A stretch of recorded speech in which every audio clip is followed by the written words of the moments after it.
Do you want to stay more focused on the right goals in your life, or even just figure out what the right goals are for you? Do you want clarity? Do you want better work-life balance? Well, you're in the right place. Welcome to Success Through Failure. Welcome to the Success Through Failure podcast, the show that reveals failure as your path to success. You'll listen to intriguing interviews with some of the most successful people on the planet and learn how their failures became a launchpad for success and how yours can too. Here's your host, former Division I All-American wrestler, former Division I head coach, speaker, and personal coach, Jim Harshaw. Welcome to another episode of Success Through Failure. This is your host, Jim Harshaw, and this is the second of a two-part interview that I was interviewed on a show called I Love Seville. And the first episode, the first portion of this interview, which was the prior episode to this, we talked about things like single-minded focus, we talked about failure, we talked about finding your passion and living your passion. And as a matter of fact, that's right where we kind of left off. And I left off that last episode with a little bit of a cliffhanger where we cut the interview and split it into two. So in this episode, we talk about inspired action. We talk about happiness, and we talk about the secret to success. And as always, you can find the action plan from this episode and every episode if you go to jimharshawjr.com/action. Without further ado, let's get back to the second portion of my interview on the I Love Seville show. Here we go. Can you ask your guests if you have to, speaking of passion, if you have to make your profession something you're passionate about? No, you don't. You don't. You can find, it's about finding meaning, right? We so often want to find meaning in money, in our profession. But that's not passion and meaning synonymous? No, I don't think they're synonymous, okay. Right? Passion is something you just love to do. Meaning is finding importance in value in the work that you do, right? And you can there are so many stories of people who do work that you think is kind of not interesting work, but they find meaning in it when you connect. If you're taking out the trash at some office building, like you can find meaning in that work by lifting people up and being positive and brightening their day and building relationships. And like at the end of the day, it's all about people. I mean, I'll be corny for a second and say it's all about love. Really, I mean, to me, that's the purpose of life is love. Doing what you love, but also just loving other people and serving other people and caring about other people. And when you lead your life like that, it's a meaningful life. And so, do you have to have an occupation that matches your passion? No, it's certainly pretty awesome. But you might have other core values. You might have other things that you want to do, and you may want to travel. Maybe traveling is your passion, right? Experiencing the world, but you have to have a job that allows you to do that, right? And maybe that's not your favorite job, but it allows you to do something that you're even more passionate about. Entrepreneur Keith Smith and Lake Monticello just shared the show. Thank you, Keith, for doing that. Give it a like and a share on any of the 12 Facebook pages you're watching. If you'd like to relay perspective to Jim, please do so. Let's talk about today's business. So is this business 3 for you? Business number 3, officially, yeah. Okay. Probably off the books, maybe 4 or 5, yeah. Who, what, when, where, why of business number 3?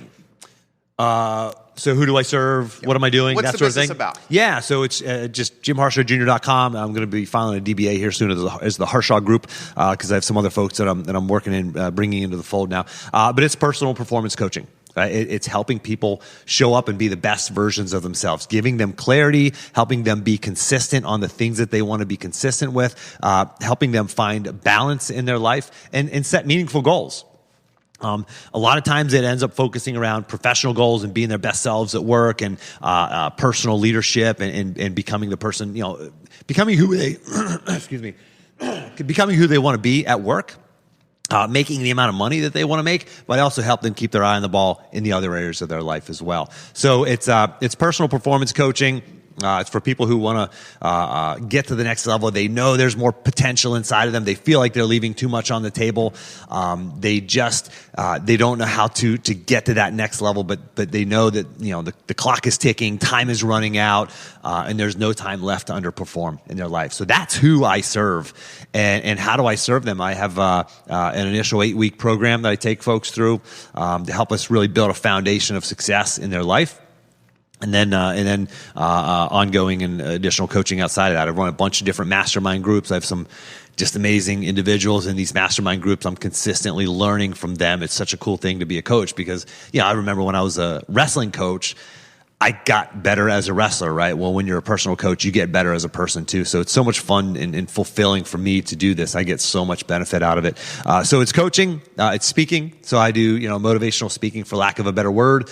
Companies are bringing me in for their annual retreats or keynotes at conferences, and I'm speaking. And then the podcast. So the Success Through Failure podcast, publish every week, every Monday. I publish a new episode. I've done that for 7 weeks in a row, I think it is now. Yeah. And it's no easy task. No, man. It's a grind, if you want to call it that. But man, we do this 5 days, the I Love Seville show 5 days a week. Trying to turn this into a network. We do 10 shows a week here. Yeah. It is a freaking grind. That's a lot. And people, you know what? I'm going to throw this to you. People like the moniker now is influencer. People want to be like a YouTube celebrity or a social media influencer, and they want to be paid for content that they create on social and digital and mobile. I cannot emphasize this enough to everybody. I get this question all the time. I cannot emphasize enough to people how hard doing this is. Yeah. Creating content on a consistent basis. Throw that to you. Yeah, man. It's like you said earlier, like the sexy life of an entrepreneur. I tell you, man, it's pretty awesome, being able to make my own schedule and all that. That's all. It's super fun. It's work. It's work, man. I mean, there are things that you go, this is going to take me 15 minutes to do this, whatever, update my website or something, create some piece of content. Like an hour later, you're still working on it, right? And then you got to send it to your social channels. Yeah, you got to send it out to your social channels, and you go, oh, well, now I got to get my virtual. I got virtual assistants all over the world actually now. I got to send it to him or her to get this thing done to it before it gets uploaded. And it's like, it's a lot, Yeah, it's a lot. And make no mistake, being successful at whatever it is you want to do, it's hard. It's hard. And there's no magic bullet. There's no way to be crushing it and be sitting on the beach sipping Mai Tais every day at the same time, right? It's work. It's effort. And but man, it's fulfilling and rewarding if you get yourself into the right thing. You talk about the process. Marcus Lemonis. I love The Prophet on CNBC. I love Marcus Lemonis' mindset. I would encourage anybody watching this program to check him out. Another one I would encourage anybody to watch, Gary Vee. Does a hell of a job with what he's doing. Talk about the process and what it means to you. Our favorite aspect, so we're an advertising agency, and we have a lot of similarities here. And I, as someone who runs an advertising agency, we sit a handful of meetings a day across from businesses that are telling us the good and the bad and ugly of their business. It's confessional for a business. Yeah. And I'm able to learn from what's working in one category and scale it to another one. Or I'm able to learn what's not functioning correctly in one industry and make sure my other clients in a completely different industry don't fall victim to that trap. So the process for me is human connection. The process for me is waking up every day and trying to be the best version of myself. The process for me is outworking my competition that's out there. Yeah. The process for me is trying to learn constantly, whether that's reading, listening, or watching people in the field that are doing it better than me. The process for me is my favorite part because I know if I put in the 70 hours a week, and I know if I'm here on the morning of Thanksgiving, literally, right there, that nobody else is, that's going to give me a leg up over everybody else. So I love that aspect. Dude, I love depositing the checks. I love watching the business grow 10% every year for 11 years. Okay, I love that. But for me, I love the work. I love the effort that it takes. For you, what's it about? Yeah, and I'll say this, so we talk about this hard work. I call it, it's just a matter of semantics. It's like, it's hard work, but when it becomes inspired action, that's when you really are able to do hard things, right? And sort of to simplify that, give you an analogy is, let's say, you want to go work out, right? Oh, I'm going to work out, right? But if you have something you're working out for, right? You want to, you want to run a half marathon, or you want to raise money for charity or something like that. Then, or you want to get healthy so you can live longer and be around for your kids or your grandkids, like that becomes inspired action, right? When you put meaning behind it, right? So what we do looks like hard work from the outside looking in, but it's inspired action. And I love that. Yeah, and it's an important differentiation, because digging ditches is hard work, right? Or there's the great analogy out there, anecdote is about, there's the bricklayer, right? And the bricklayer could just be laying bricks, which sucks, or building a cathedral, right? It's like, when you put meaning behind it, it becomes inspired action. So for me, it's like the process is, I found for me, the process is connecting with people is the biggest thing. Just reaching out, connecting with people, and not doing it for selling people. I don't want to sell anything. I love when people buy. I don't want to sell anything. I just lead with love. And when you do that, when you lead with caring, you lead with authenticity, you lead with trying to lift people up, then the nerves or anxiety that goes into building a business or selling something is or promoting yourself as a personal brand like we do. It's like, if you're doing it for the wrong reasons, it doesn't come across right. If you do it from here, then the world welcomes you. That is beautiful. Beautiful. So much I want to unpack here. Jude, can we go a little longer? I'm game. I'm in, man. We're 50 minutes in already. It's flying by. Roll. Kevin Higgins, Kevin, I love you, man. You're asking great questions. Please ask your guest, Jerry, what are the attributes you see consistently in highly successful and, capitalize, and happy people? Yeah. Big difference there. It depends on how you define success, right? Uh-huh. So, we say successful. It's like, they make a lot of money, right? They live in a big house and drive a fancy car. Well, that's sort of the traditional example of success. But so I know people who have all that and they're not happy. I also know people who have all that and they are happy. And it goes back to the 4-step process of understanding what is important to you. Right? What's important, right?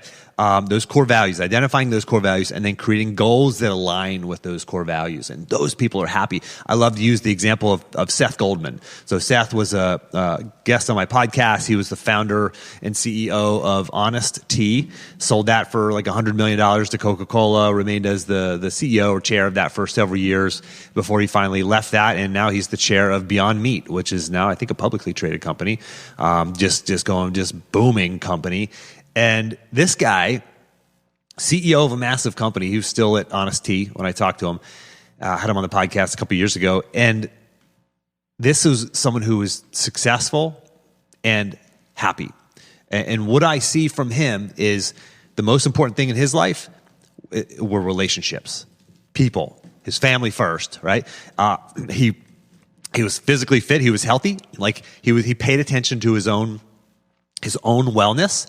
So he took care of himself, and he brought his passion to work, and he worked as hard as he possibly could. And so that's what I see when I see a happy person, a successful and happy person.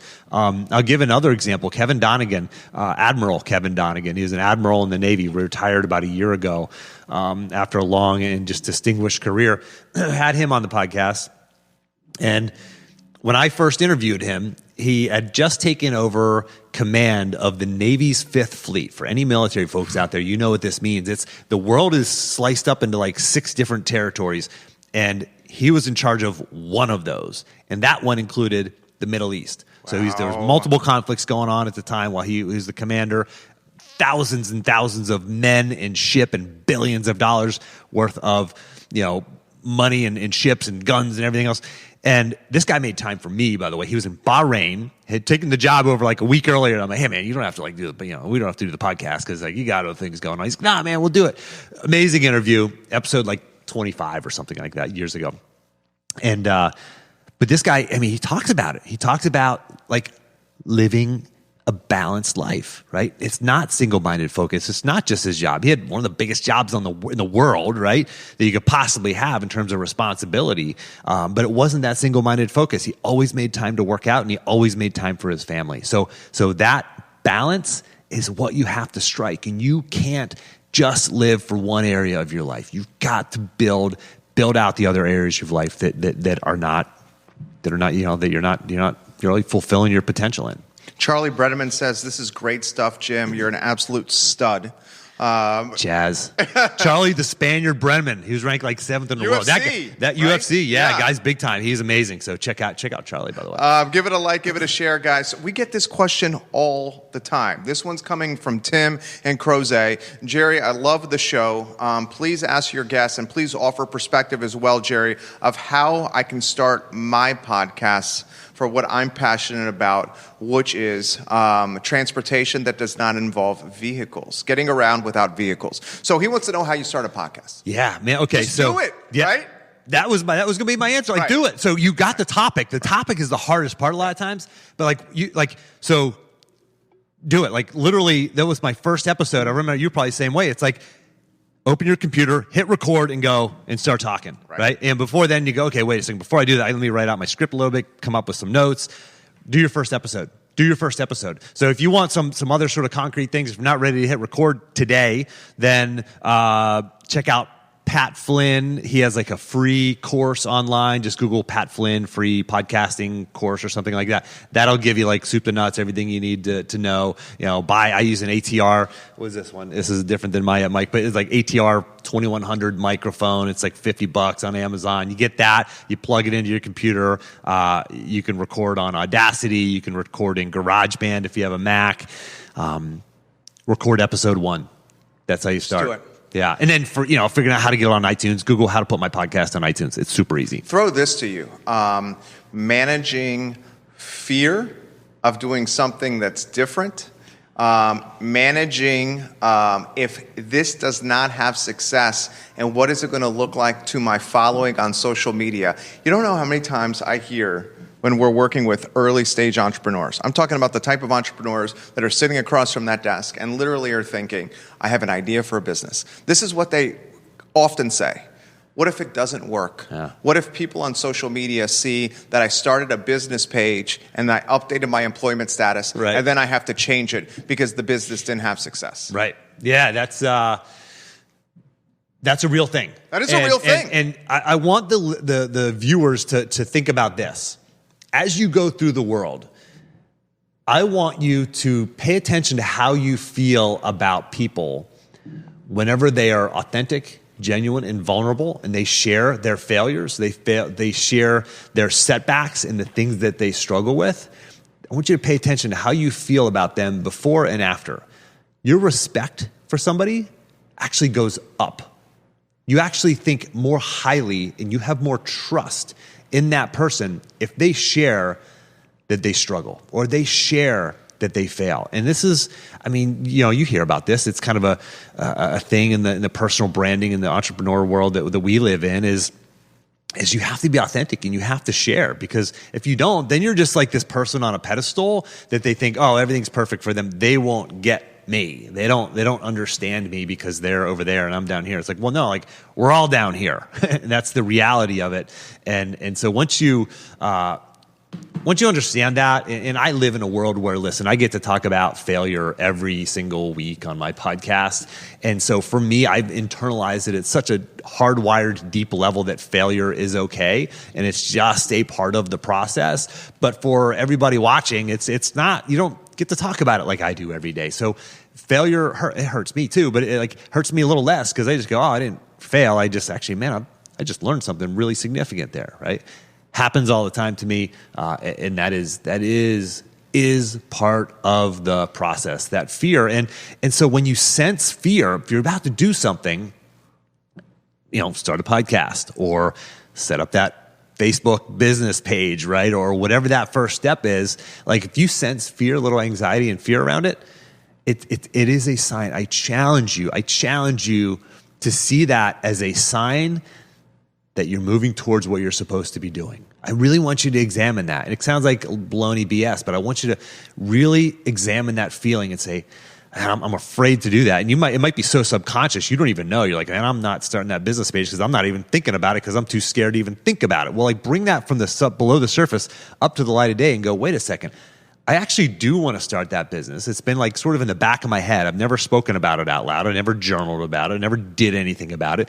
Bring it to the surface and go, why? Oh, because I'm afraid. I'm afraid of being embarrassed. I'm afraid of failure. And go, okay, going back to the fear setting, what's the worst that can happen? Let's take the first step and understand that failure is an option and failure is a necessary step on that path to success.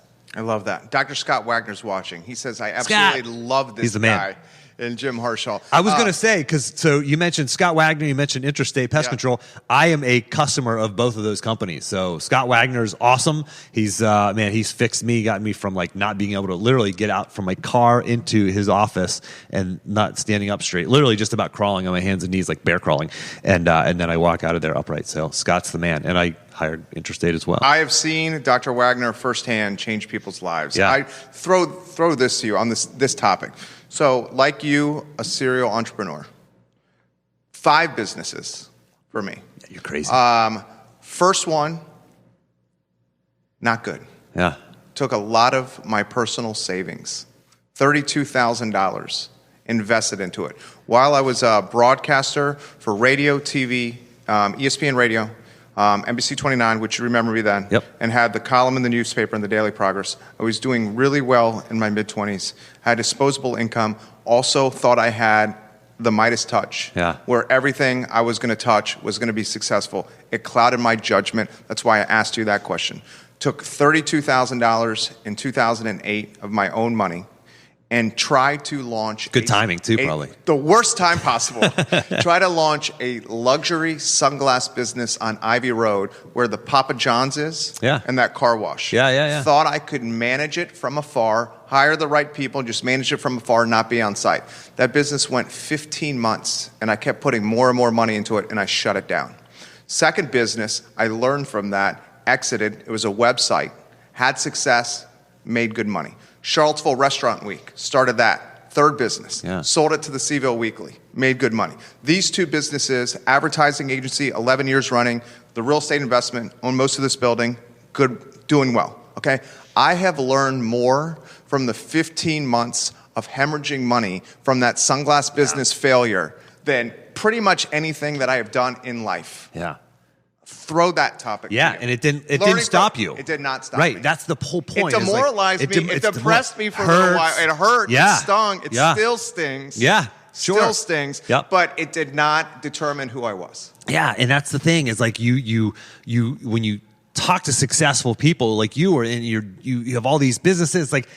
Pull back the curtain. Like there's real pain and suffering there that went into that, and failures and setbacks. And so, as for the viewers, like understand that's part of your journey too, right? And that's part of my journey. That's part of Tony Horton, who P90X sold over $1 billion worth of fitness products. Had him on the podcast.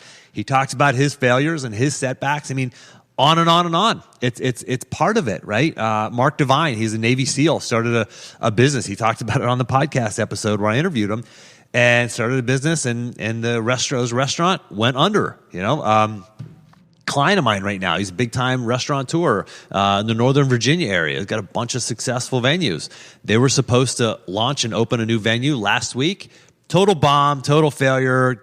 Doors are still closed. They can't open right now. This is a guy who's created a lot of success, a lot of wealth, and it didn't go well for him. So he's like, this is normal, right? This is normal. And I challenge people to actually think about that and actually evaluate it. Because most of the time we just brush it under the rug. We don't think about it because it's too painful to think about. So we just brush it under the rug.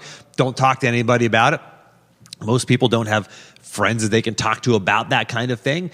But when you work with a coach or become part of a mastermind group, you have this venue to actually bring that stuff, those hopes, those dreams, those desires, those pains, those failures, those setbacks, bring those up to the surface, evaluate them, and actually take action on them. Because to be honest, that's what's holding you back. Like, whatever you fear, like, your success is on the other side of it.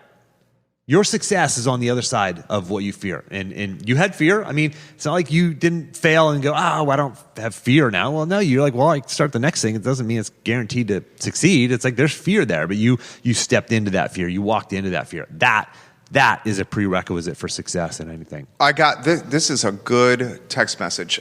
Jerry, please don't use my name. My husband is launching his business. He's 18 months in. Your guest recently was talking about his relationship suffering when his business was not working as he thought. This is where we are at as a couple and as a family. Any advice he can offer? So first of all, I get it. I know. I understand. I understand that place. And I will say this.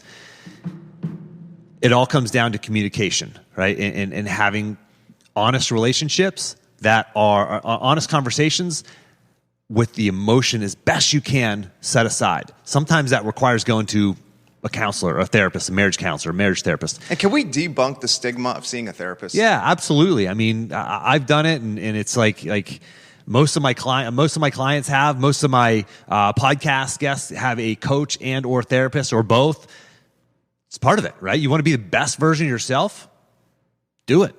It's amazing. It's everybody needs a coach, and that coach can take the form of an executive coach, a performance coach, a life coach, a therapist, a counselor. Obviously, different things there and different expertises there, right? But yeah. I mean, consider it debunked. So,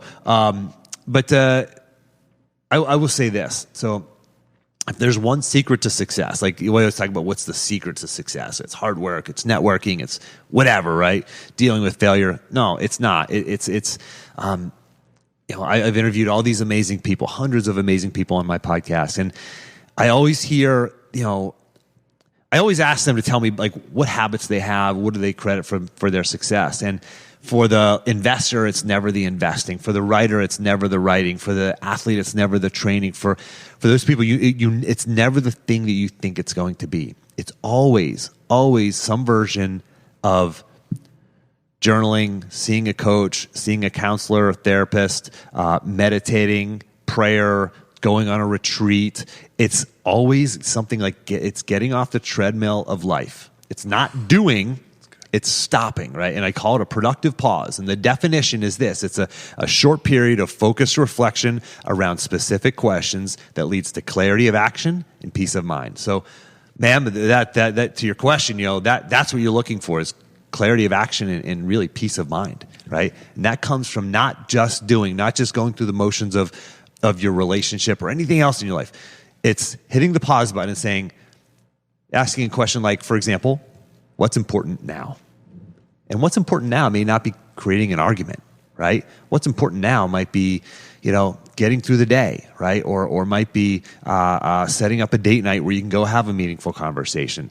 So what's important now? Another one is simply what's working or what's not working. I mean, these are productive pause questions that will give you clarity of action and peace of mind. Jay Dominic says Jim Harshaw is the absolute best. Jay. Jeff Ford giving you some props right now. Jeff, EAF. I see Austin, Texas logging in as we speak. Let me follow up to this, what she just texted. And I'm going to do this from my personal perspective, okay? So I struggle, not we, honey. I struggle with the balance piece. I'm grinding 70 hours a week. We've taken one vacation in 11 years. Yeah. My wife and I went on a honeymoon. We came back pregnant. Yeah. From our honeymoon. You know how that happens, right? I know how that happens. We got forums, so we know. Figured it out. And I guess this is where I'm going with. I am like uber, almost unhealthy competitive. Super type A. What happens here on these floors determines what happens at the sustainability of home in some ways. Sure. The stuff that can go on the table, the college fund, all the above. It also impacts the relationship.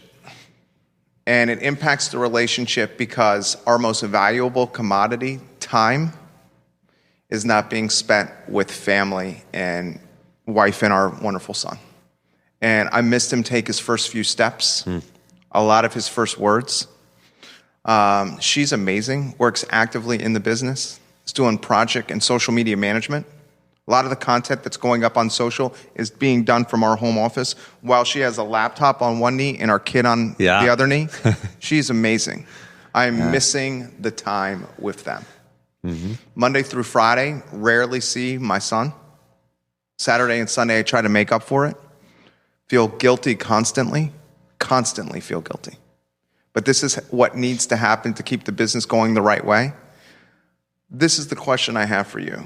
And let me say, there's a lot of people watching right now shaking their heads going, me too, me too, me too. And they're waiting for the answer to this because this is a great question. What is the sense of like vulnerability and almost like lost and like concern and like searching is constantly, I feel. Yeah. It's like a cloak. Yeah. I interviewed I kind of don't want to throw him under the bus, so it is a podcast episode, and I'll elaborate a little bit on it. So I interviewed a very high-profile figure in the sports world, in the collegiate sports world, not known local, and I asked him, if you could talk to your 20-year-old self, what would you say? And it was like heartbreaking. He talked about that he would spend more time with his kids, and I've been there too, right? I told you about my story, right? And this is, I struggle with this still, and I think a lot of people do. And so, what's the answer, right? Well, how do you do that, right? So, I'll give you something concrete and tactical and actionable, and it is this. So, we're coming up on the new year, right? January 1's right around the corner. I work with my clients on setting goals in every area of their life. It's relationships, self, health, and wealth. So relationships, self-explanatory. Self is like growth or impact or fun. Like growth is like, learning a new skill or taking a course. Impact is like volunteering or philanthropy. Fun is just what's fun, like hobbies. Health is sort of self-explanatory. It's not just physical health, but social, spiritual health and mental health, et cetera, psychological health. And then wealth is sort of career, financial. Relationships is number one for a reason. And it's so important to set goals in your relationships. And it's your relationship with your spouse, with your kids, with God, whatever's important to you, right? And so it's hard to set a goal in your relationship. Like, be like, okay, I want to run a marathon. That's my health goal, right? Well, it's like, well, how do you set a relationship goal around that? It's like, well, I want to be like, I want a relationship to be 50% better. Well, how do you measure that? You can't. You have to set a measurable goal. And so in that case, you set a process goal. And the process goal could be, for example, I will do at least one date night per month with my spouse. Or I will leave the office by 4 p.m. every Friday, or at least 3 Fridays a month. Right? Like you can set these process goals. You can set these goals that you can actually do and follow through it. Like that's the process. And the process, we talk about, the process for the out versus the outcome. But you have the outcomes like, well, I want to improve my relationship. I want to spend more time with my family. Well, what's the process that will get me there? Right. And maybe it's sitting down at the beginning of the month with your spouse and saying, okay, what can we do this month to connect? Right. What's a date night? What's an experience that we can do? Can we go, for us, it's like, go camping or something like that. Like, what's the experience that would be meaningful so I can spend the time that I need and we can nurture our relationship? But it's got to be a concrete goal. Here's the thing, though. Here's the thing. Step 4 of my program is follow through. And I'll give you a tactic here, too. It's like New Year's resolutions are coming. Everybody's going to be setting New Year's resolutions. You believe in those? I believe in goals. I believe in goals that are set with actionable plan, deadlines, and here's the key piece is like a systematic framework process that's in place for you to review them. Because know what most people do, Jerry, and this is like people will set these resolutions and then they maybe write them down, they put them up on a shelf, and like a week, month, 3 months later, they're like, what was I forget what my resolution was. I was going to work out more. Well, what does that mean, right? And they don't even, or a lot of people don't even remember. They don't remember. I've had people, they come to me and I'm like, well, what are your goals? Like, well, hold on, let me look them up. Hold on, I got them somewhere. It's like, no, like if they're a goal, like you should know, like read here right now. And that's most people. So I don't want to make fun of it because that's most people, right? But we didn't learn that in school. We didn't learn how to create this process, but here's the tactic behind it. If you implement just one, or I'll give you two, is number one, write your goals down on, for example, like a Google Doc. I like I can access it from my phone or any computer in the world.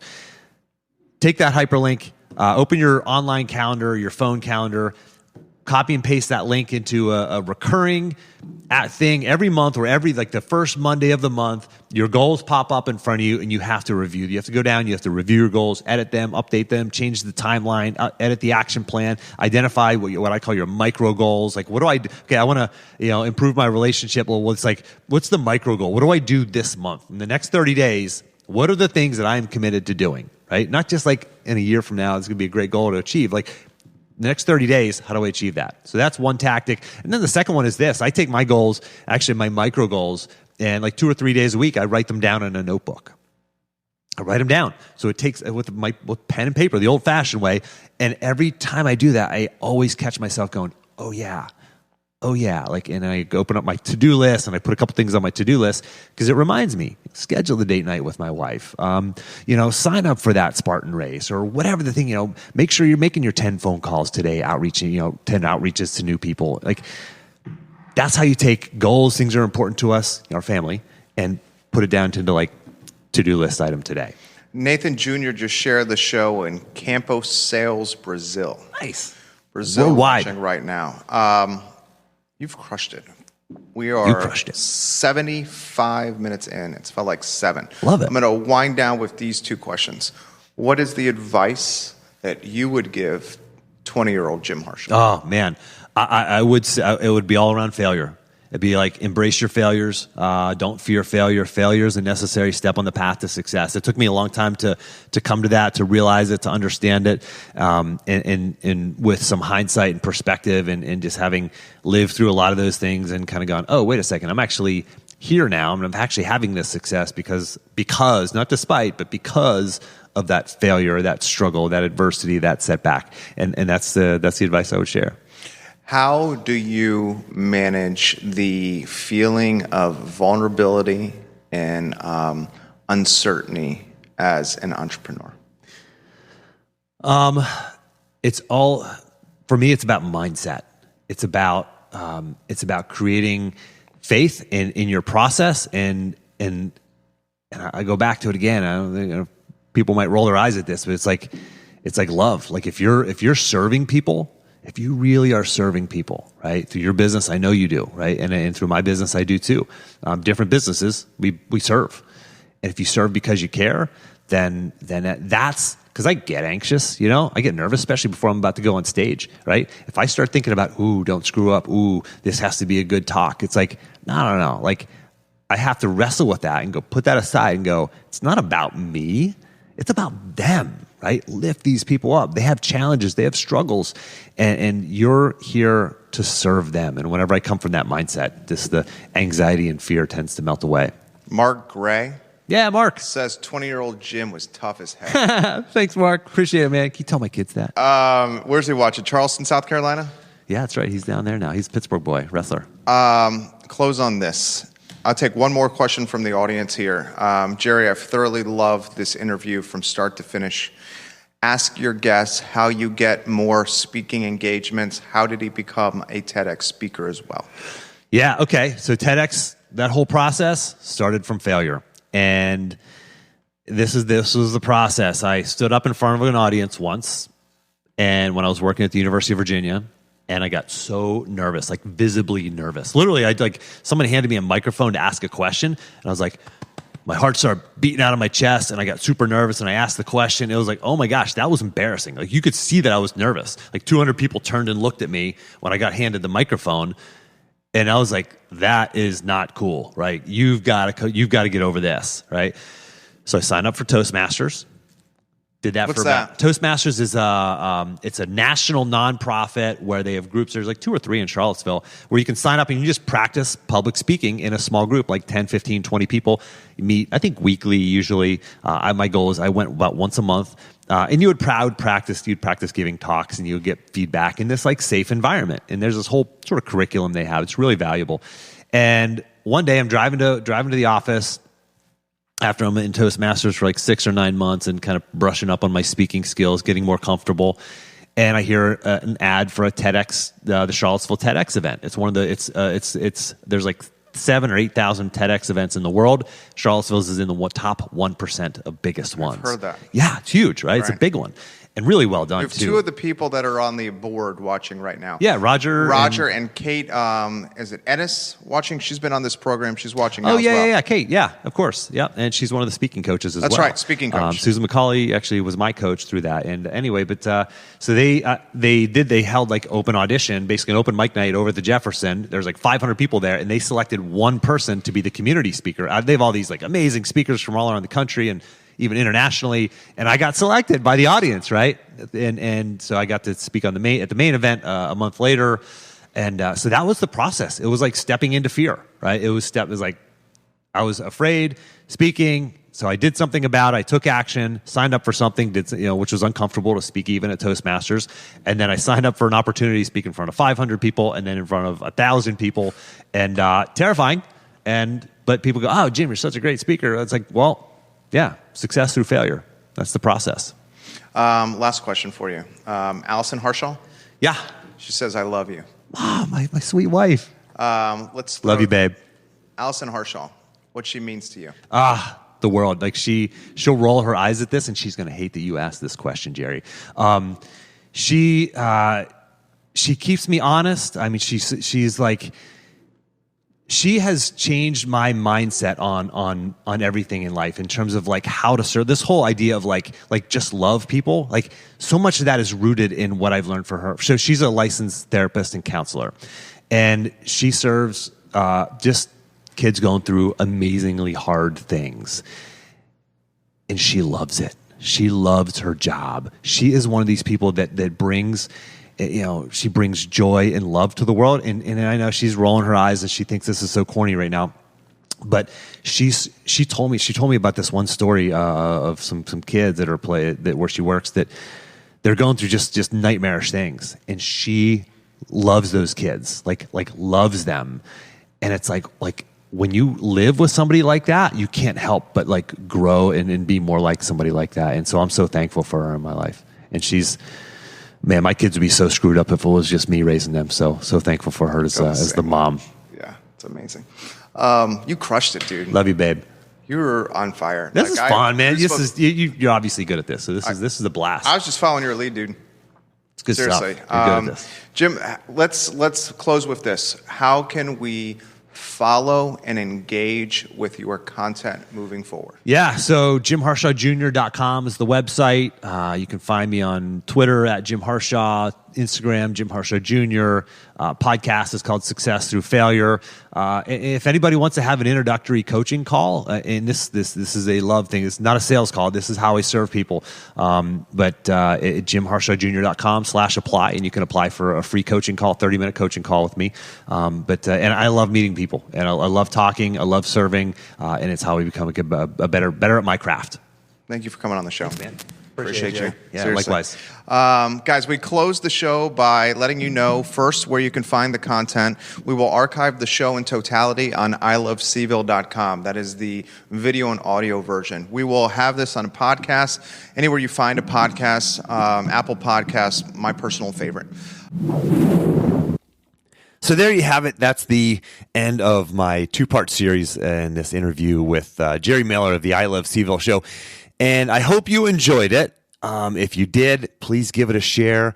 If you haven't, give me a rating or review on iTunes. I would love it if you do that. That really helps other people find the podcast. But really, the way people find this podcast is word of mouth. So if you can share this on social media or share it with a friend and just say, hey, check out episode number 228, A and B of the Success Through Failure podcast. They can find it on Spotify or Stitcher or iTunes or anywhere else that you listen to podcasts. I appreciate you sharing. I appreciate you helping to grow the audience for this. So as always, take the time to get clear on your goals and embrace failure as a stepping stone on your path to success.